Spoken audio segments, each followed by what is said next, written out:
Good afternoon, Numi Nation. It is episode 29, if I have not lost count, and I haven't. A beautiful, beautiful afternoon here at New Mind Central, at least this edition of New Mind Central, which is my home. Now there's several New Mind Centrals. It's where the whole team is spread across the globe. Now, a quick word and reflection of appreciation before I dig into today, which is, as the description says, a super mega practical dive into learning at home. I'll explain that in a minute. But first, so one thing that this crisis has brought into contrast, has brought into, awareness at a level never before realized, is appreciation for certain segments of our society and culture. Healthcare workers, number one. Lots of props going out to healthcare workers, risking literally their lives to help us collectively. Number two, teachers and educators. Because when the tables have turned a little bit and parents and others have seen exactly what goes into the education of those young minds. But I would like to give a formal shout out of appreciation to the barbers and stylists and cosmetologists and hairdressers of the world, because wow, I know I'm not alone in understanding the deficit of barbers at this moment, or lack of access to barbers. I'm telling you, this is like a gruffy contest. We're going to see by the end of this, like, who's more caveman. And I'm well on track. I was already had a big head start. So just saying, appreciate your hairdresser, your barber, your stylist, more than ever. Tip them big when you get back, okay? All right, so now listen, no guest today, which I'm disappointed, but actually I intentionally worked in a break. We had, let's see, between last week and this week, it was like 4 or 5 days in a row with super insightful guests, which is absolutely fantastic, but I just wanted to build in a little pause. I'll keep today's episode pretty succinct and to the point, but jam-packed with goodies. Here's what I mean.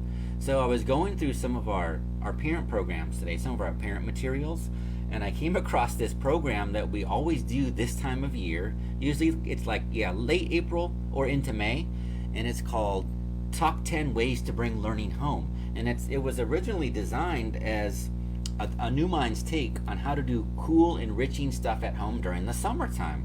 So we would usually offer it in May as households were kind of ramping up to begin the summer and have a few months, or at least a couple months together in a tight space. And I was looking through our materials and I thought, you know what? Whoa, how did we miss this? This is extremely relevant for this exact moment. So that's what we're going to do, is we're going to go through these top 10 suggestions to bring real cool, real inspired learning home. And you're already home. So basically 10 more tips. Now listen, I know parents, you're saturated right now. You've been getting advice streamed at you nonstop for a month now, and so I'm not here to do that. Remember the 20% rule? Remember the Pareto principle? Here's my theory, that of these 10 items, 2 of them are going to catch your attention, 2 of them are going to kind of fit like puzzle pieces into your world right now and bring you some value. So that's all I'm asking. Listen to these 10 methods, reflect on them. There's a handout you're going to see linked to in the comments in just a moment, and see which of those 2, hey, if you find more, power to you, but at least which of those 2 can bring you positive impact right now. Let's dive right in.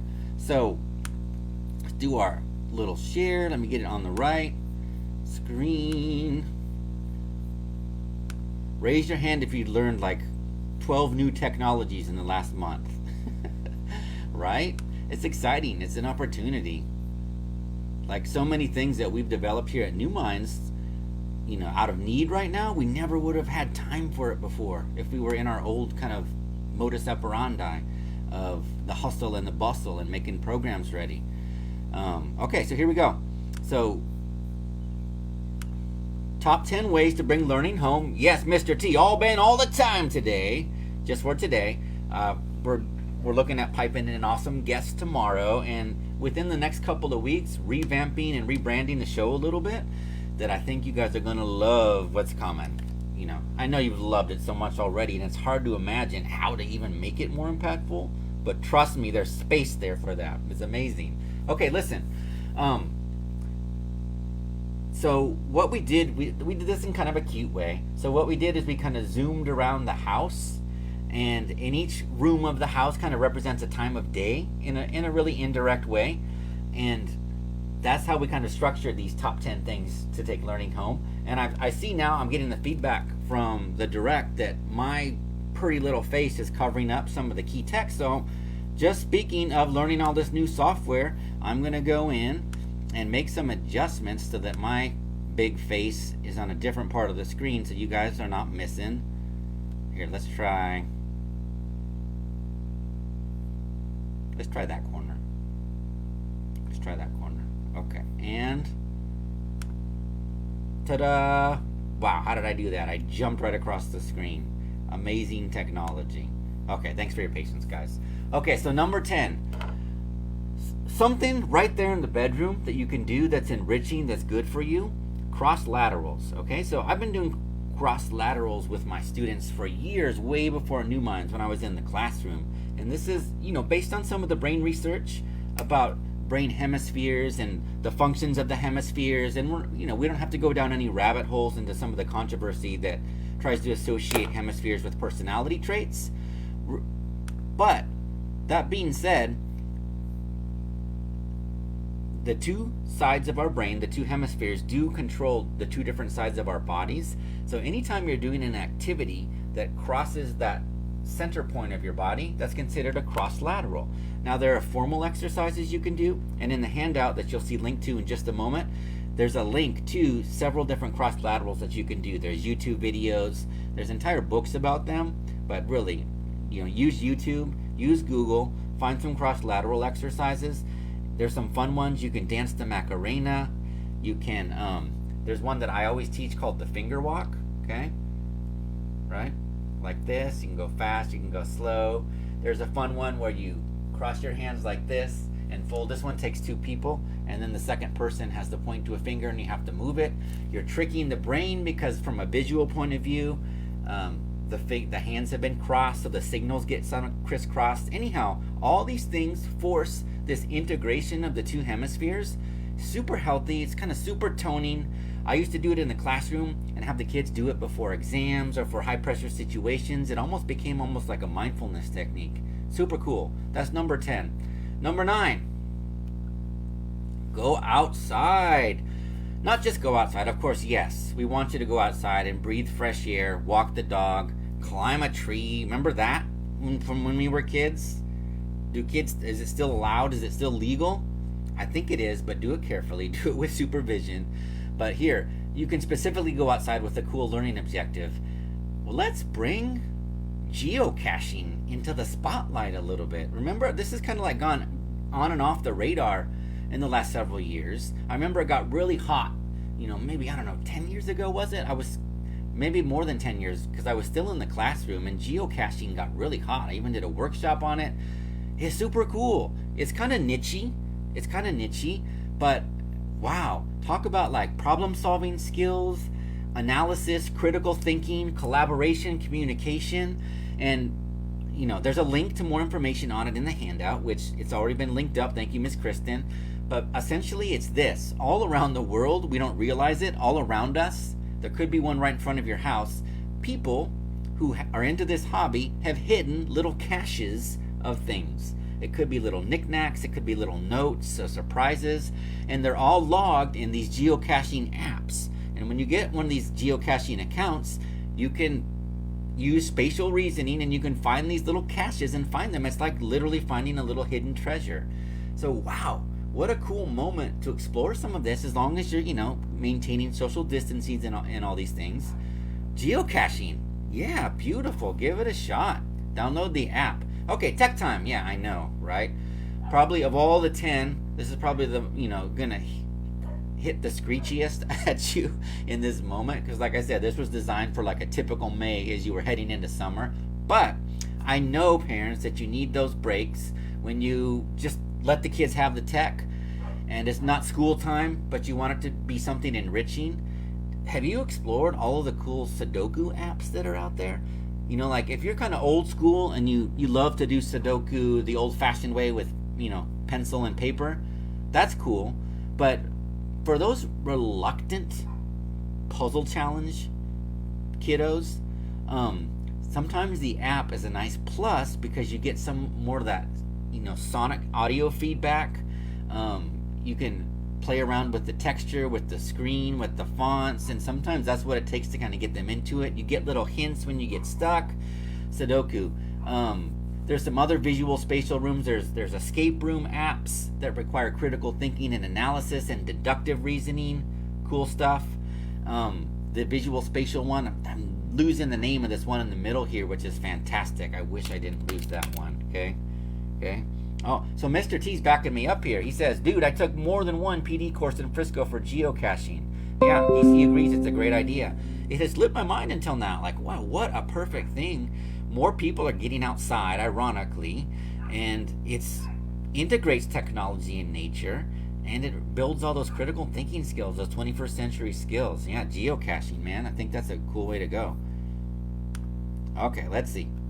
Coming in at number 7. Eat lunch. Nah, just kidding. What could you do, and we're not saying every day, but what could you do to turn lunchtime into an extraordinary learning experience? Oh my gosh. Okay, so on the handout, there's a link to some suggested activities. But think about this. I mean, food. Some of our most popular courses at New Minds have to do with cooking and food, right? We've got one running right now in Austin called Chef of the Future. We have summer classes called Chef Junior. The Science of Taste. I mean, these kids are fascinated by food, all aspects of it. It's a sensory experience. You can turn that into an economics lesson and financial literacy lesson. Give them a budget. Give them, the task of planning a meal for the family within this budget, and they can shop using the little, flyers that come or online, whatever, at the grocery store.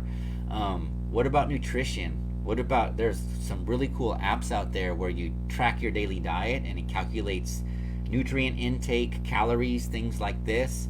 Talk about math. I mean, it's really a jackpot for learning experience, and you can do it really informally with some guiding questions, or you can make it a formal project that can be an all-out PBL experience. That's project-based learning.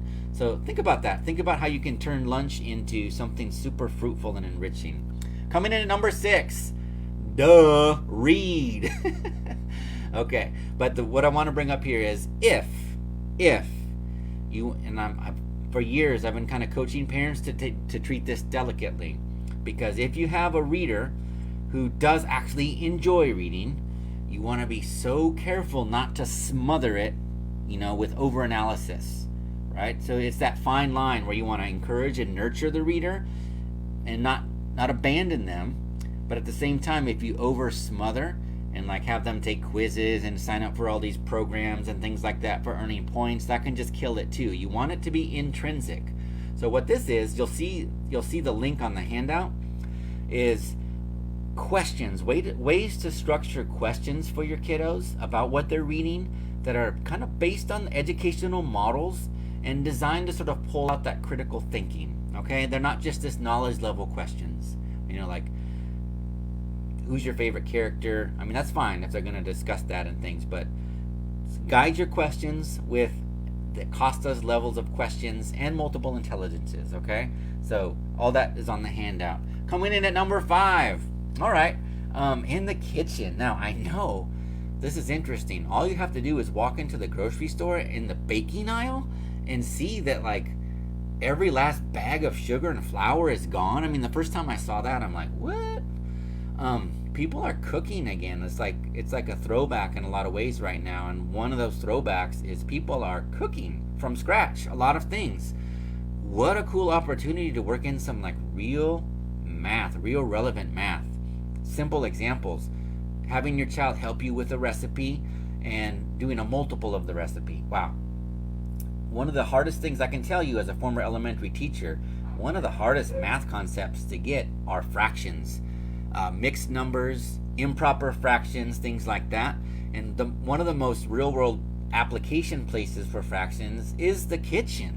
So in terms of recipes, so if you're looking at a recipe and you're doing a multiple of it, because say times 2 or times 3, wow, have your child help you multiply that recipe measure out the items, then you get the sensory experience, right? And it's good because you get different scales, right? You've got cups and things like that. You've got tablespoons, you've got teaspoons, and having to relate all these things together, the difference between, the volume of a liquid versus when you're measuring out solids. I mean, there's just so much here, and it goes beyond math too. There's lots of chemistry as well. So check out our recommended link on that in the handout as well. Number 4, all right.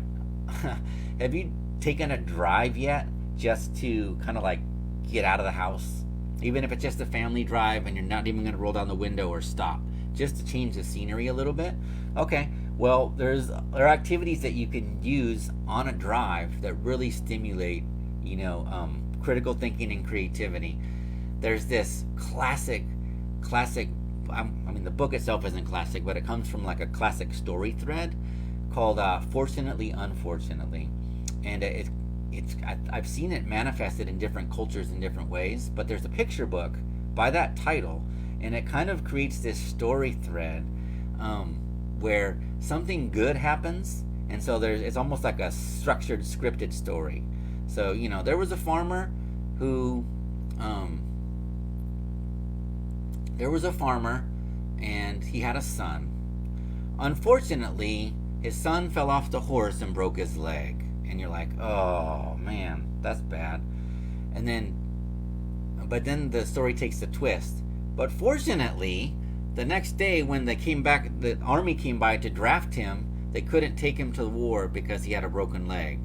Oh, wow, okay, good. Unfortunately, and then the story kind of like chain links together, going up and down, up and down. And the point is that any given situation can be seen from a good or bad point of view. So that's kind of a structured way.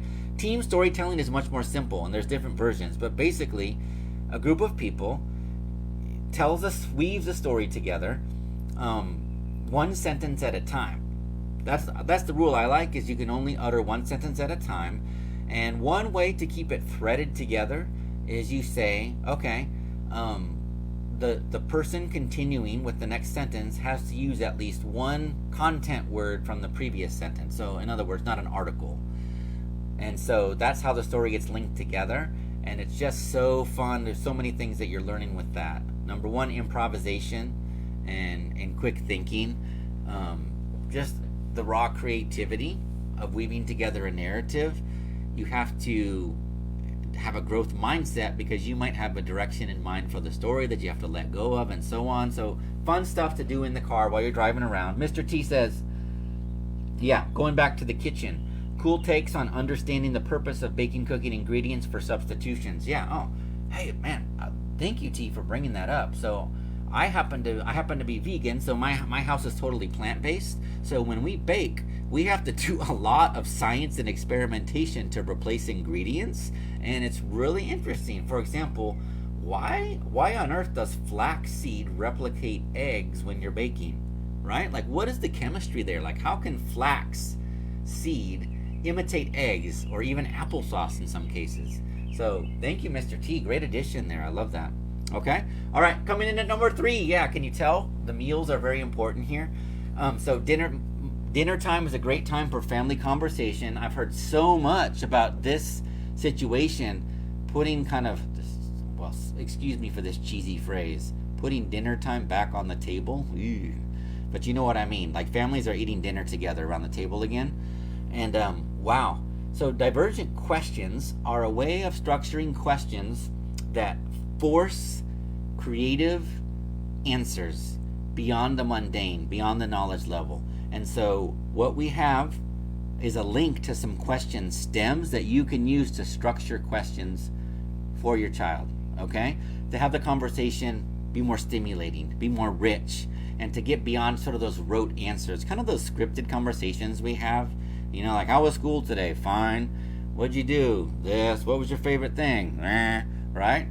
Why not, like the example that we always give is like, hey, what'd your pencil see at school today? Right? And of course, we're not in physical school, but these question stems are great ways to produce these divergent questions that are going to really put a new twist on your family dinner conversation. You're going to see. Okay, coming in at number 2. Yes, movie night. Now, How can we turn movie night into something more enriching? Because that's the purpose of this, right? All right, well, comparing and contrasting, book versus movie, right? Don't be afraid, it depends on the situation. Don't be afraid to get out a piece of paper and make a good old Venn diagram, the overlapping circles. One side is book, one side is movie, and things that only happened in the book but not the movie here. Things that only happened in the movie but not the book, how dare they change it, right? And things that were consistent in the center where they overlap, right? Cool stuff there. Pausing the show before it's done, pausing the movie before it's done, and elaborating. It's one of the 4 aspects of creativity that we teach, right? Elaboration. Have the child elaborate what a possible ending could be. Make an alternative ending. This I love. My daughter used to do this and crack the whole family up when she was younger. Is turn the volume off and have them dub over the dialogue. And it's fun to do with multiple people. If you've got one ham in your family who just wants to run with it, that's fun too. But talk about like developing creativity, the ability to improvise, the ability to, it's actually a little bit of emotional intelligence as well, because they're reading the characters and the body language and the facial expressions. I mean, don't underestimate that. It's powerful stuff. Okay. Number 1, we're kind of wrapping up the day, reflecting on the day. It could be a writing prompt. Now, I know we have a lot of reluctant writers out there, and that's unfortunate. That's unfortunate because there's a special power to writing, and I don't know why. In this digital age, I have found, and this has really been brought home for me in the last month, actually. I've been doing a lot of writing by hand, like these different kind of like projects that I'm doing that require me to sort of like write by hand in a journal. And I'm telling you, the processing that happens is so much different than when you're typing. And so there's something about that process. But here's the key, parents. You have to do it in a safe environment, in a low pressure environment, because they associate writing with spelling, unfortunately. I mean, spelling is 0.05% of writing, in my opinion, right? It's about the flow and structure of ideas and communications. And spelling is just one of the structures that we overlay on that for consistency among us collectively, right? But spelling's been so blown out of proportion that kids associate that with writing or handwriting. Same thing, right? Handwriting, spelling, things that can be improved and developed, but sometimes at the expense of the actual ideas because they shut kids down. So sorry, I got on my soapbox for just a second there. But what I'm trying to say is this: nighttime, winding down, a little prompt, and even if it's not physically writing, it could be a little conversation. You could even pull this from the divergent questions that we talked about earlier, or a link in the resource that we have for you has some good writing prompts. And we have like there's different themed writing prompts too for high interest, right? Like Lego themed writing prompts, Star Wars themed writing prompts. You can find it all out there, and I can't overstate this, like the power of having to write or articulate something to process it. In its extreme form, some philosophers would say that we don't know it until we can say it. We don't know it until we can write it, right? So having your kids do that processing, even if it's something fun and simple, it's like it says here, it's about decluttering the thoughts, right? It's about kind of digging a little bit and processing. Okay, those were our top 10. We kind of walked you through, the home, metaphorically, including outside. Hope that was helpful. I want to show you a little bit about I want to show you what the handout looks like. I think I have it. Here it is, right here, yeah. So you'll see it's a couple of pages. At the very top of the handout, we have the multiple intelligence grid. I'm gonna jump back to that in a second. Here are the divergent question stems, okay? Links, live links to different resources. And here's just a one-page summary of the whole presentation we just went through, okay? Yeah, you could have just read that and not listened to me go on for 20 minutes, but hey, I like to add my spin, and hopefully you got something out of it. Now, coming back real quick. So, multiple intelligences, a lot of you have probably heard of this or been exposed to it. It's a way of appreciating the different ways that we have of relating to the world. Now, there's some controversy in academia about how valid intelligence itself is in general, including traditional IQ. Let's not jump down that rabbit hole right now. But even more controversy about these multiple intelligences and how valid they are. Are they measurable? Are they objective? I can't answer that, but I can answer you this as someone who's been teaching for a couple of decades in different ways and different levels. There's a lot of validity to this model in terms of how it describes how different people relate to the world and to knowledge, how they process information. And by understanding and appreciating your child's MI, multiple intelligence, or their preferred mode, man, that can really help you relate to them. It can help you facilitate their learning. So, we've got these 8 right here. There's actually a 9th that was added later by Howard Gardner, and it's existential intelligence. And that has to do with those, those natural-born philosophers who kind of just process stuff way, way beyond the norm. It's a beautiful thing, actually. Okay? So take a look at that. Take a look at this handout. It's 2 pages. Remember what I said at the top? Let me come back to just me here for a second. If you remember what I said at the top, my goal here was I threw 10 things at you, gave a little description.